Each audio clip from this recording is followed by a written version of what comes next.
Hi guys, sorry for the crappy situation with the camera this week. I'm going to attempt through an entire lecture on episodic memory tonight.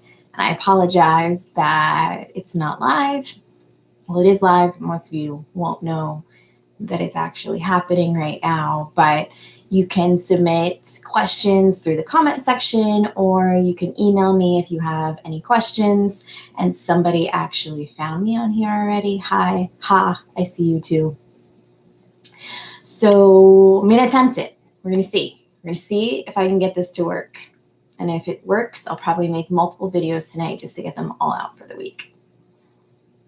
We'll see. So, episodic memory, for the bajillionth times, is a component of the long-term memory system. So, thus far in the chapters, we've talked about sensory memory, which is our precognitive little buffer that kind of filters out the things that we don't need. Then we talked about working memory, which we have some preconceived notions that this is called short-term memory, but now we know that it's not. It's working memory because that's what it's doing. It's working, so we give it that title. But if you want to call it short-term memory, you can do that too, if you're rebellious and you don't want to lose the term. So now we're going to move into topics that revolved around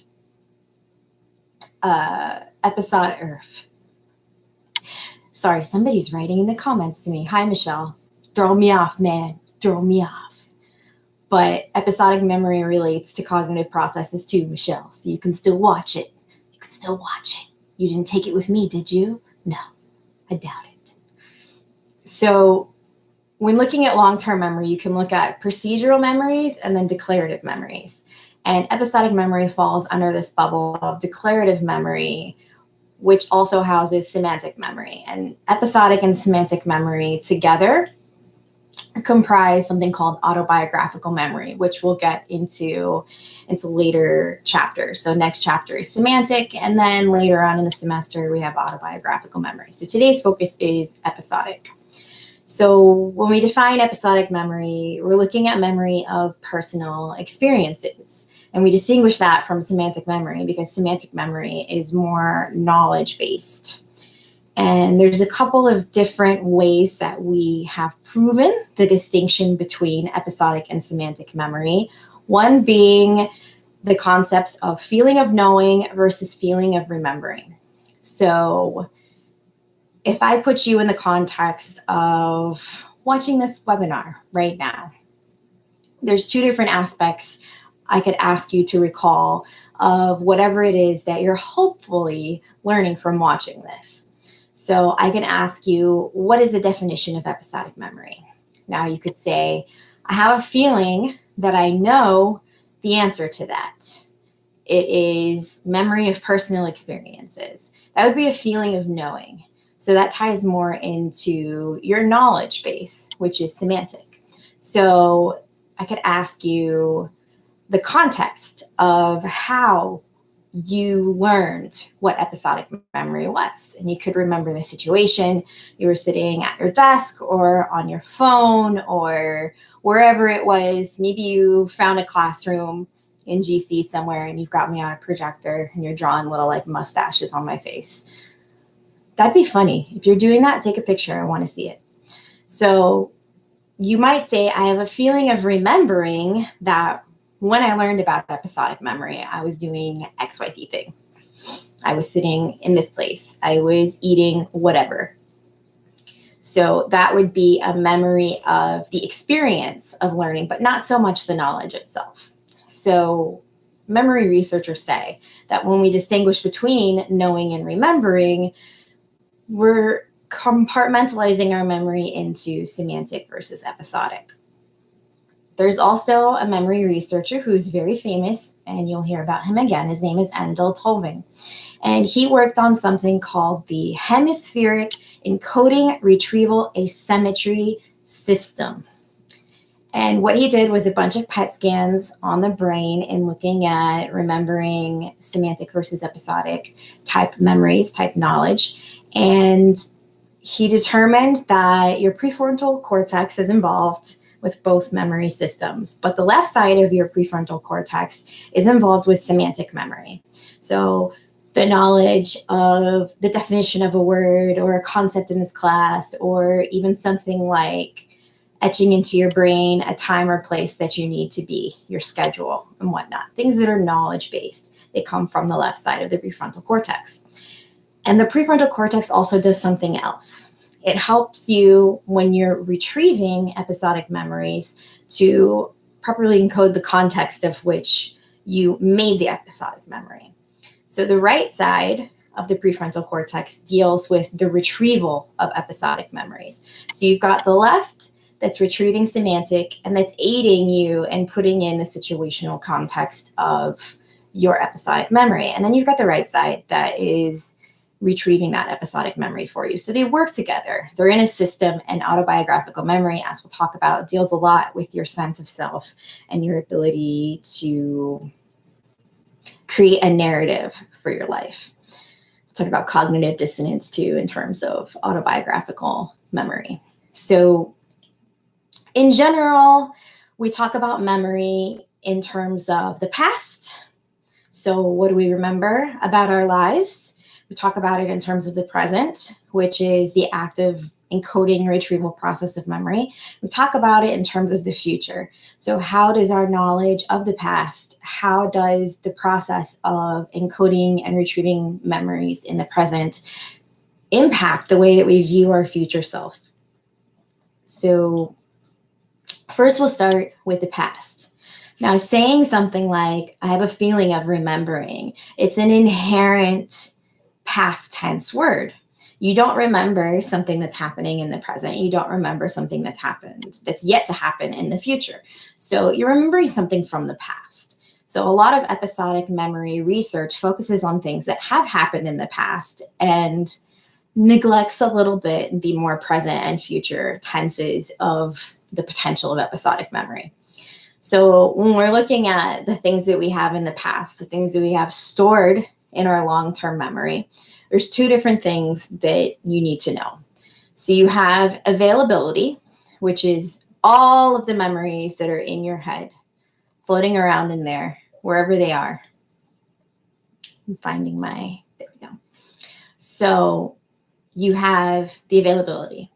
Think of the Inside Out movie, all the storage, all the little, little orbs that had all of the memories. All of that is your availability. But you have to be able to retrieve things from your availability. So there might be things tucked way, way, way back in there that don't have strong enough retrieval cues for you to be able to access it in the present moment. So whereas availability is everything you have stored in there, accessibility is everything that you can access at the present moment under your current conditions. So sometimes when you get really stressed out, you're there taking an exam, you've prepared, you've done all the work, you've memorized the entire textbook, you get into that exam, and what's accessible to you is not a fair representation of the availability of things that you know. But the current conditions, the stress, the room, how you're feeling that day, emotions, different things can interfere with your ability to access the things that you want to. So retrieving memories, having a greater accessibility is part of why we want you to create meaning so that retrieval is easier. So when you add more meaning to something, it creates a wider network of things that can trigger that memory for you to be able to retrieve it into your working memory. So that's what happens. Imagine you've got sadness or happiness or whatever, a little robot maybe in your brain that goes back and retrieves something and it pulls it into your working memory, which we know has a limited capacity. So pulls it into your working memory, brings it present for you, and allows you to recall whatever it is that you need to recall. And then it kind of starts the process over and over again. So if you're doing a multiple choice exam, you're trying to recall an answer, you're bringing it forward into your working memory, you're parsing it for correctness, you decide whatever it is that you want to answer to the question, and then you move on and try to do the same process again with the next question in the exam. my PowerPoint is being testy with me again. I'm not gonna lie. The camera and the PowerPoint together, they're out to get me, all right? I don't know if you guys know this, but if I go missing, know that my PC, PowerPoint, and my camera are probably the suspects you need to go after. Logitech. So when we're talking about the present of episodic memory, we're talking about three main processes. And this is a part of any functioning memory system. So you've got encoding, which is when you learn something. So right now, you're processing all of this information and hopefully encoding it into your long-term memory. And within encoding, there's a couple of different distinctions. So you have something called intentional versus incidental learning. So right now, you're watching this and you're intentionally trying to learn the subject matter. You are directing your attention at this in attempts to somehow pass whatever test it is that you're going to have on episodic memory. Let's be honest. So you're focused on learning something, but you might not be focused on some other aspect of what's going on in this podcast. Podcast, not podcast. What am I talking about? YouTube cast. I'm sorry, YouTube. I'm not cheating on you, I promise. There are things that you learn in life that you don't learn by directly trying to do it. And that is what incidental learning is. It's all the things that you pick up without the intent of actively studying something to learn about it. And that is, quite frankly, the majority of where your knowledge comes from. It's these peripheral things that you are not actively attending to. You're not intentionally trying to learn, but they just so happen to get themselves in there. Now, we want to be able to be functionally intentional learners so that we can get this information down. But maybe you should put me on in the background. I don't know, while you're doing something. Maybe incidentally, something will stick in your head. Maybe if I play Rosetta Stone in the background, I'll be able to learn Spanish. If you've ever been to Macaroni Grill, you know that while you're in the bathroom, they try to teach you how to speak Italian.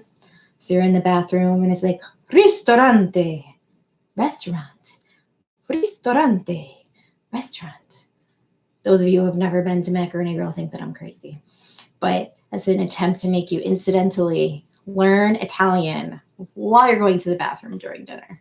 Smart little people. So another part of encoding is, we talked about this with working memory. It's elaborate versus maintenance rehearsal. So elaborately rehearsing something by attaching meaning to it versus the rote, repetitive, over and over, like repeating a phone number to yourself, repeating the Duo app number to yourself, those sorts of things. Second part of the memory system is representation. So there's this distinction between when something's being encoded and how it's being encoded. Representation is how something is being stored in your long-term memory.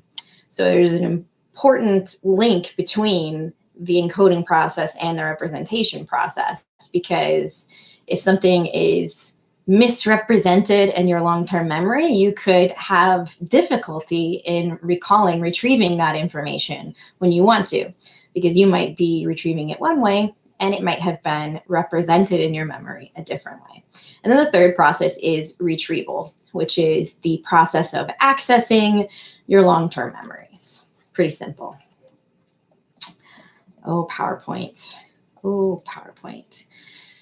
I'm going to leave the future, even though it's the next thing in the slide I'm looking at, which I'll post this breakdown PowerPoint for you, because I don't really like the way anything is formatted in this chapter, this topic yet. So I'll skip that for a second.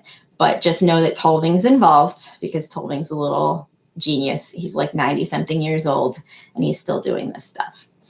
So in terms of memory, encoding, representation, and retrieval, there's some different levels of processing that you can use in order to strengthen those 3 steps in that process. The first thing is called the self-reference effect. Now, we're egotistical little creatures by nature. When something relates to us, we're inherently going to remember it more than when it relates to something that is not as important to us. As much as we want to deny it, we are the center of our own little universe. So with the self-reference effect, if you wanted to remember something, you would find some sort of personal characteristic or trait that you could link that information with, so that when you tried to recall it, you would have some aspect of yourself to tie that into. Now, if you have access to the list of videos, there's a video of a guy who, I'm not sure where he's from. He's hard to understand, but he comes with subtitles, so the video is funny. And he was talking about the self-reference effect in terms of remembering the musculoskeletal system for some sort of anatomy test. And he was talking about the trapezius muscle, which is a triangular muscle in your back. And he was talking about remembering somebody swinging from your back like they're swinging on a trapeze, to remember that muscle. And then I will never forget this. There is a muscle somewhere in your arm. It is called the brachioradialis. And his way of remembering this was picturing Barack Obama on his arm talking through a radio and going, yo. It's much funnier with the guy with the funny accent, but it's very helpful. I will never forget just from watching that video. But what he did was took the parts of his body where the muscles were and created pictures in his head that related to the words of the actual muscle. So it made it easier to trigger in his mind, because, see, he didn't remember part of it. He's got brachio, radio, you get the picture here. So a second level of processing is survival processing, which has a evolutionary sort of reasoning behind it, because when you process things through survival processing, you're essentially telling yourself what to do and not to do for the future in order to survive. Think of maybe Darwinism here, or whatever you want to call it. So they call it the ultimate deep level of processing. It's not necessarily a conscious thing. It's more of a subconscious level of processing. But flashbulb memories, which you may or may not have heard of, are an example of a survival processing memory. So flashbulb memories are typified by some sort of acutely emotional, important, stressful, surprising thing happening, and your brain essentially takes a snapshot of that memory. And there's highly specific details in the center of the memory, where they call it the gist of the event. And then as you move out to the periphery of what happened around the centrality of that memory, it gets fuzzier and fuzzier. But in terms of the central idea, you have this overconfidence almost in your ability to recall that memory with precision. Most of the time we're right. We can recall those memories with heightened precision, but they're not perfect. So I'll talk about this a little bit more when I get to the future part at the end of this video. I know you're so excited. 3 more levels of processing for you. The generation effect.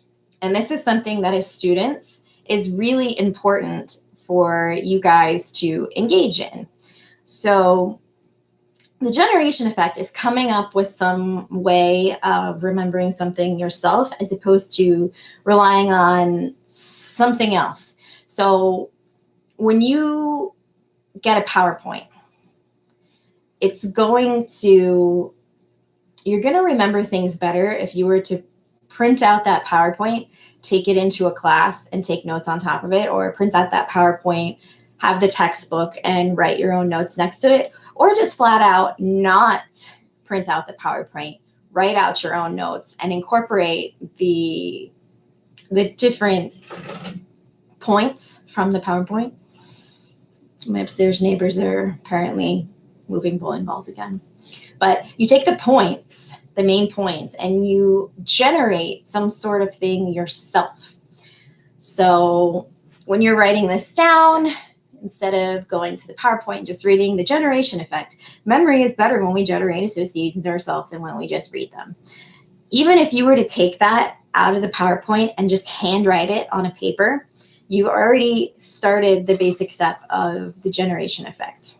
You just writing that out on your own have created an episodic link to that, where there is a memory of when and how you encoded that information that gives it that meaning that makes it easier to recall. So I strongly suggest when you do study that you don't just, print out a PowerPoint, read it over, and that's it. Incorporate something yourself from it.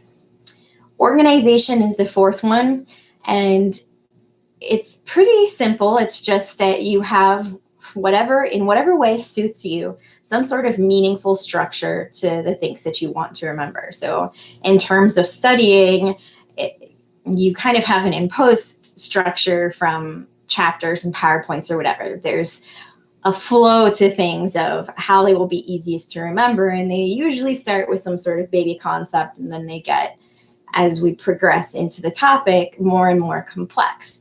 But for you, maybe that's not the best way for you to learn something. So you know what kind of structure you need in order to remember something. So taking information that you want to learn and formatting it into that organizational structure will help you remember something more easily.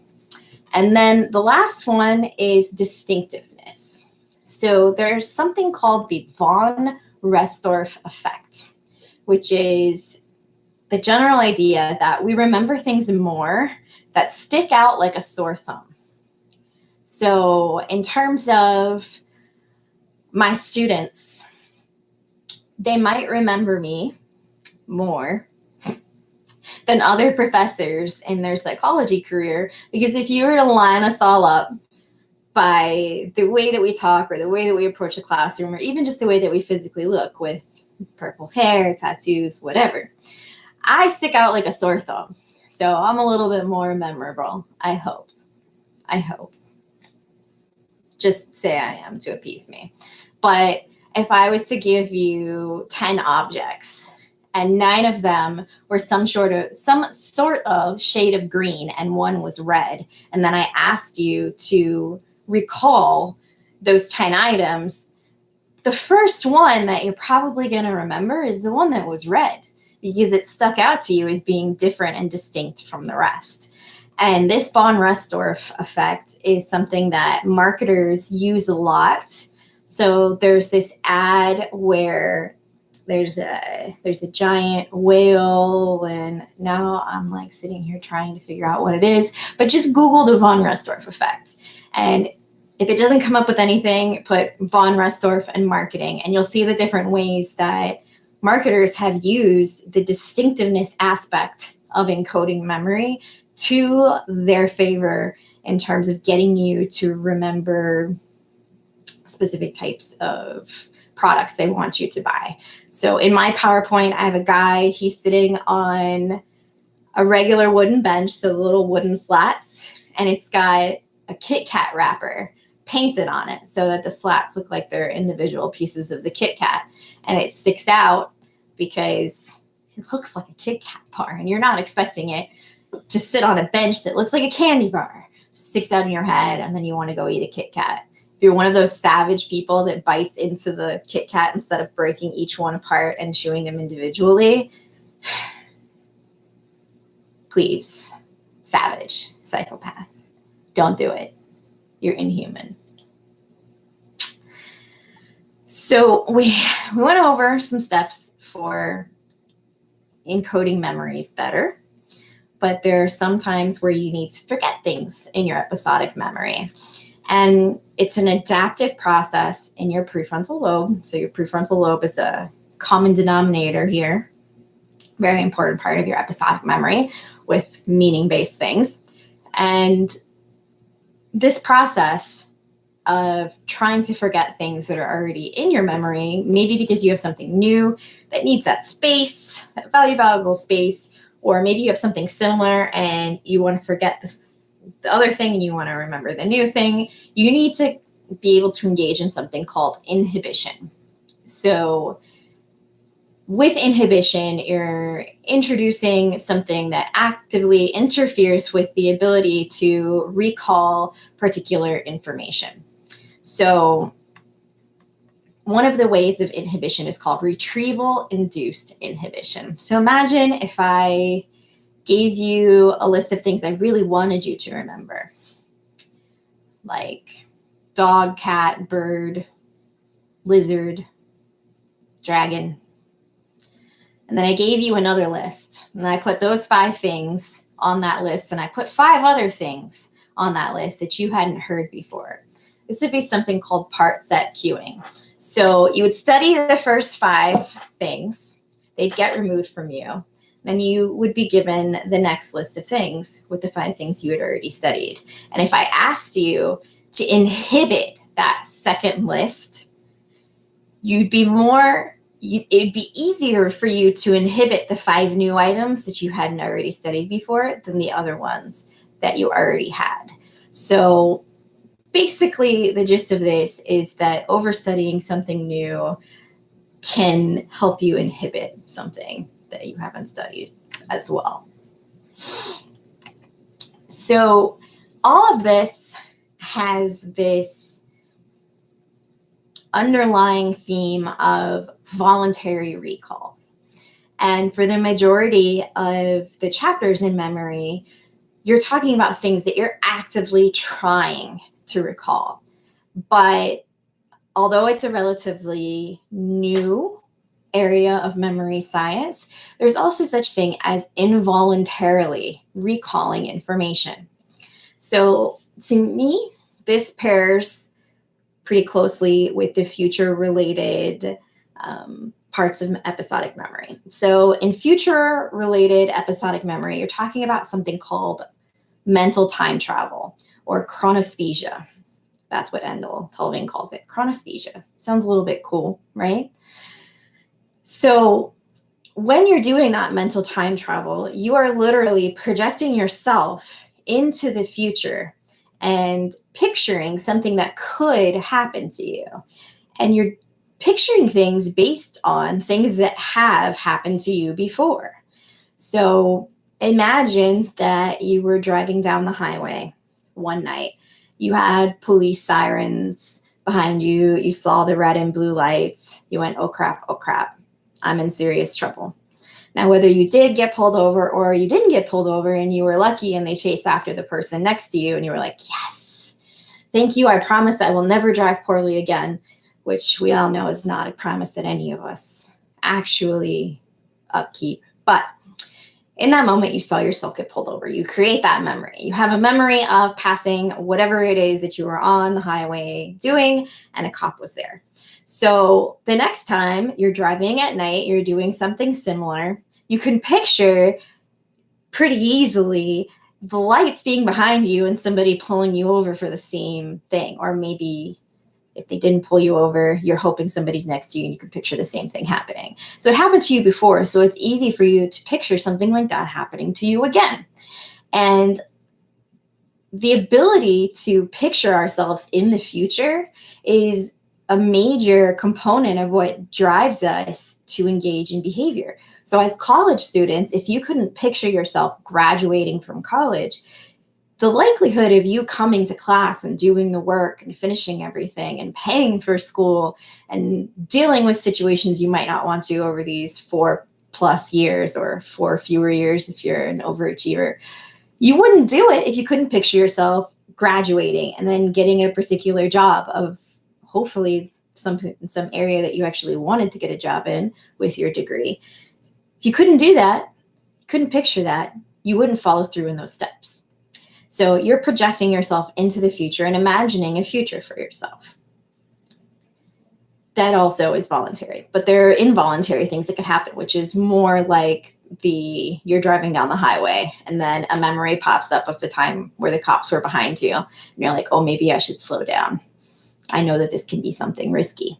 So episodic remindings, that's what they call it. These things that involuntarily pop up in your memory. They can also become something called intrusive thoughts. And most of the time, these things pop up when you're doing something relatively monotonous. So if you're in your work day and you're going through the part of your 9 to 5 where you're doing the typical everyday tasks that don't take a lot of your cognitive resources, this is when a lot of these involuntary memories can pop up. Sometimes there will be triggers in the environment. Maybe you'll smell something or you'll hear something that involuntarily pops up a positive or negative memory of something. But a lot of the times it's just when your brain is kind of on idle or autopilot and these things pop into your mind. The overwhelming majority of them are going to be either positive or neutral in nature, but sometimes they can be negative. So an aspect of episodic memory that the chapter doesn't actually cover, but is something that I personally study, is how stress impacts the process of encoding episodic memories. This also ties in, as I said, I was going to bring it back up, to flashbulb memories. So why flashbulb memories are so salient to us, why we think we can remember them with such acuity, is because they involve some sort of stress. And stress is not necessarily a negative thing. Stress just refers to the excitement and arousal level that your body goes through when something important in a positive or negative aspect occurs to you or happens to you. So what happens when you're at that heightened level of stress is that cortisol, the stress hormone or stress hormone, it rapidly consolidates your memory. So say if we're going to use like car examples here, your regular encoding speed is like 40 miles an hour. So standard encoding speed encodes your memories, gets the middle, gets the outside, it's going slow enough to kind of get everything in there. But in these extremely stressful situations, cortisol makes this rapid consolidation. So it's like going 80 in a 40. You're not going to see all of the street signs that are next to you. You're going to see basically what's in front of you. It's also called a tunnel memory when this happens, because you see what is in the front of your vision, but not necessarily the peripheral. Those sort of things get blocked out. So stress has a huge impact on how you're encoding memory. Not necessarily for the good. So when we're looking at stress, we're looking at something called emotional arousal and emotional balance. So we're looking at the arousal in terms of how stressful to how peaceful an event may be, and then balance in terms of how positive and negative it is. So if you have a high arousal, high stress situation and a highly negative situation, this is the recipe for encoding memories that lead to the condition of post-traumatic stress syndrome. We all have a pretty typical association with PTSD. We think of most of the time people who have been at war, people who are exposed to really stressful, really emotional situations on a day-to-day basis. But post-traumatic stress is something that all of us experience in our life to some degree or another. So we've all been through some experience that lingers with us, and we have these involuntary things that pop up even though we might not want them to, because something has stressed us out to a certain extent. So PTSD is definitely tied into this involuntary recall, and it can lead to negative dreams. It can lead to recurrent involuntary memory recall, which is the same memory popping up over and over again without your active intention to bring it into your working memory. And it leads to a lot of physical symptoms as well, because when you recall these memories, these highly salient flashbulb, tunnel memories, whatever it is that you want to call them, you're essentially reliving the experience again, because you can feel and see and hear with such detail what happened that your body imagines itself being in that situation, and your heart can race, whether it's good or bad.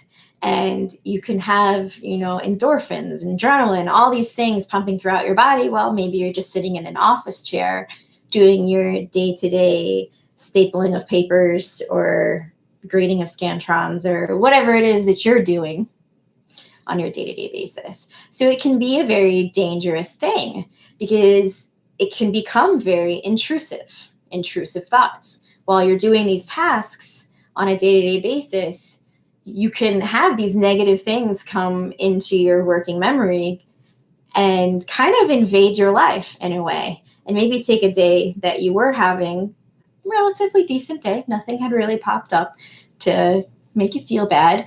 And then one of these stress-related thoughts pops up in your head, and now you're reliving this negative situation all over again.